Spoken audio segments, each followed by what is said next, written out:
Yesterday we learned how to solve a triangle for a side using either sine, cosine, or tangent. And today we're going to learn to solve for an angle. So if x is on the inside, you will use the inverse.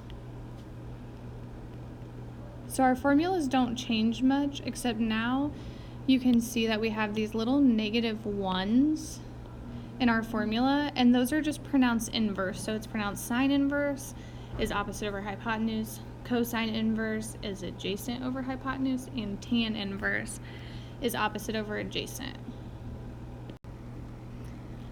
So these problems will be really similar to what we were working on yesterday. So the first thing I'm going to do is I'm going to look at the angle, and so the angle has the question mark, or we could call it our x, and I'm going to use that angle to label my sides. So opposite from it is my O, across from the right angle is my H, and the third side is my A.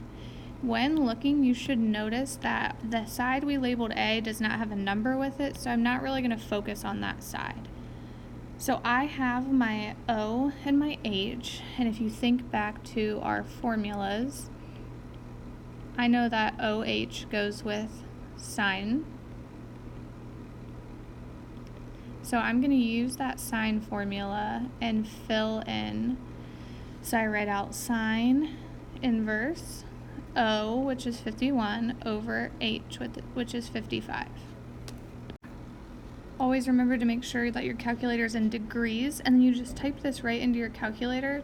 To type it into your calculator, you're going to have to hit second sine to get the inverse, and then 51 divided by 55. And when you do that, you get 68.01 degrees. The next problem is very, very similar. So same process. I'm going to start with labeling my sides. And again, it looks like I have O and H because this A side doesn't have any numbers with it. OH goes with my sine inverse, and I know it's the inverse because the angle is on the inside. That's what I'm looking for. And O goes on the top, H goes on the bottom. I type this into my calculator. I press second sine to get the sine inverse, and then I do 19 divided by 27. And I get 44.7. For these last two, try them on your own real quick before you go on to the Delta Math assignment. The answer for the first one that you should get is 38.2 if you round to the 10th. And the answer you should get for the second one is 35.7 if you round to the 10th. So try those on your own. Make sure you get the right answer. If you don't, ask your teacher for help.